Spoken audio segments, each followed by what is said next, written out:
Well, hello my little rays of sunshine. How are you all doing out there today? I'm Michelle the Introvert, and I have an interesting but different video for you all today.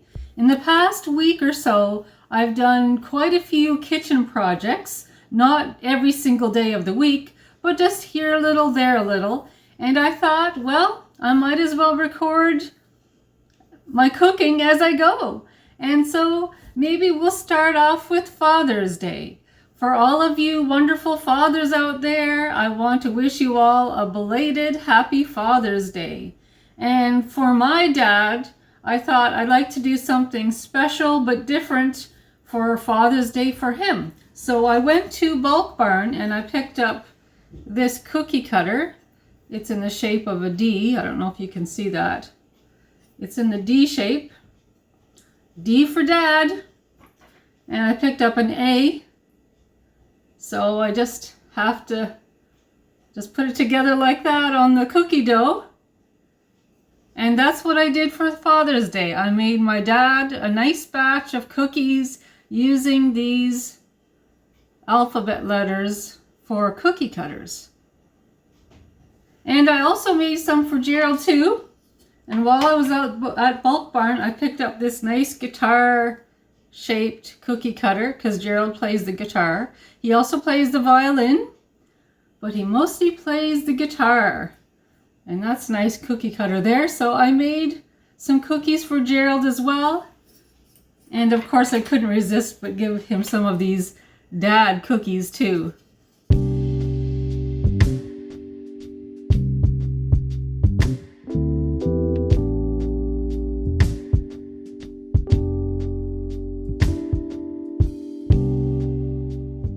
As many of us are aware, the cost of food keeps rising and rising and rising. And one of the things that I've been doing is going through my cookbooks, going online and doing some research on different recipes that I don't have in my cookbooks. And so many things are just rising in price, and that includes butter. So I looked up the recipe for butter and I found out how I can make my own butter rather than pay the high cost in the stores that they're asking. So I've been buying this whipping cream and pulling out my food processor. So it's been good, my friends. I'm learning how to stretch out the dollars, stretch out the money, and I had a lot of fun making butter.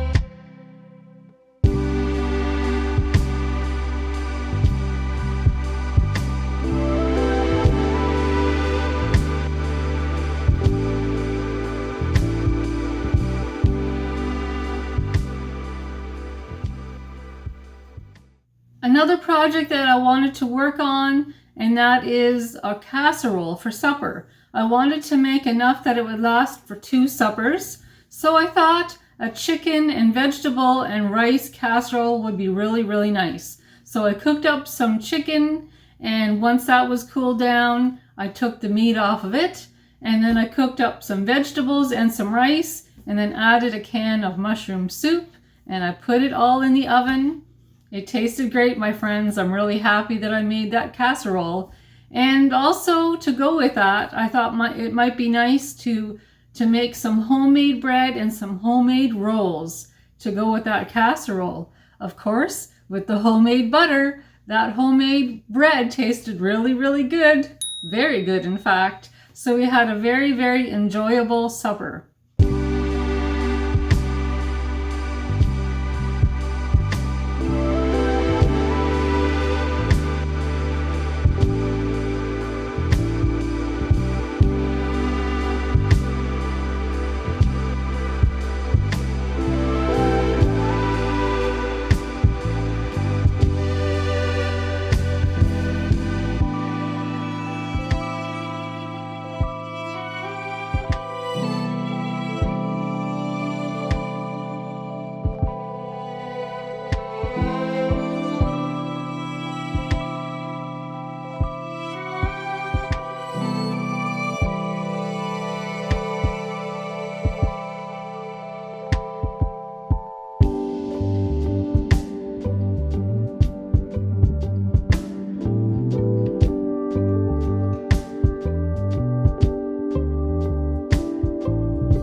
I'm always keeping my eye open for sales in stores and reasonable prices.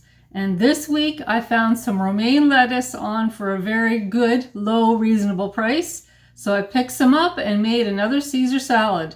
Everybody in my family loves Caesar salad, so that's a good thing. And it's always nice to have salad with supper. We had that with our casserole as well. And I'm really looking forward to my lettuce growing in my garden. I have a variety of different lettuces growing, so that'll make some beautiful salads once my garden really starts to flourish and come forth. But in the meantime, I will keep looking for romaine lettuce on sale and different lettuces in the stores on sale, because being the summer, it's really, really nice to have nice cool meals sometimes, and a salad really makes a difference sometimes.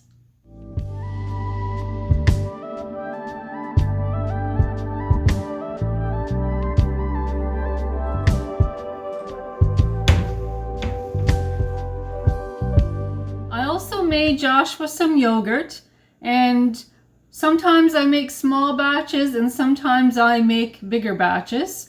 And one of the things that I learned, because I'm not a professional chef, that's for sure, there is one valuable thing that I learned this time from when I was making Joshua's yogurt, and that is it has to be in the oven at a steady temperature at all times. It has to be in the oven overnight, but the temperature cannot fluctuate. So me putting it on top of the stove and then putting it in the oven, that is a fluctuation of temperature. And so I learned a valuable lesson not to do that. Even if there's bread in the oven, don't do that. It's better for me to make yogurt on a whole separate day where it can have the oven all to itself and where the temperatures are not fluctuating. So, valuable lesson, very important lesson. I'm glad I learned it when I did, so I'll know better what to do next time. As a lot of you already know, my husband Gerald takes his own lunches to work rather than eating out at restaurants every single day. Gerald takes his own lunch to work because it's way cheaper, and in a lot of ways it's a lot healthier too. So during the week I'm keeping my eyes open for, again, sales of course and reasonable prices, and there were a couple of stores that had pineapples on for a very, very reasonable price. So I picked up 2, and pineapple freezes really, really well, so it's not like they're sitting in the fridge for a long period of time. There's a couple of containers that I put in the fridge for Gerald's lunches, and then the rest of the containers that I do up for him go in the freezer. And like I said, they freeze really, really well, and in the mornings all Gerald has to do is pull out a container from the freezer and put it in his lunchbox. Yes, so pineapple was on for a great price, and I was happy that I could get 2.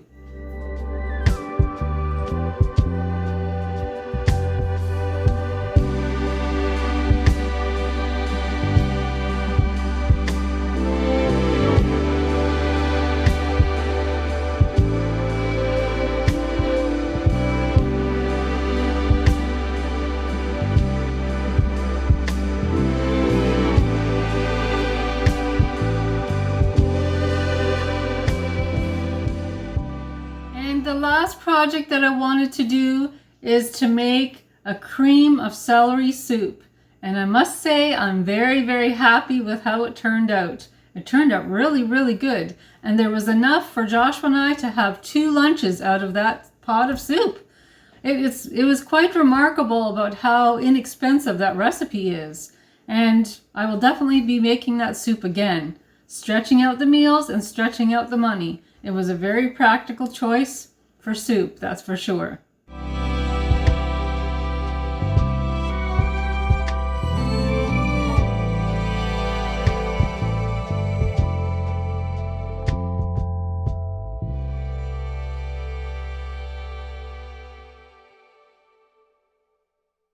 Well, my friends, I want to thank you for joining me here today. It's always fun just to share with you some of my cooking projects and sometimes share with you some of the things that are going on and our adventures. You're always a pleasure to be around. You're good listeners too, and I thank you for that.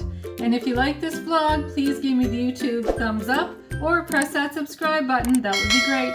And I have more vlogs coming up, so stay tuned and I'll talk to you all soon. Talk to you soon, my friends. Bye.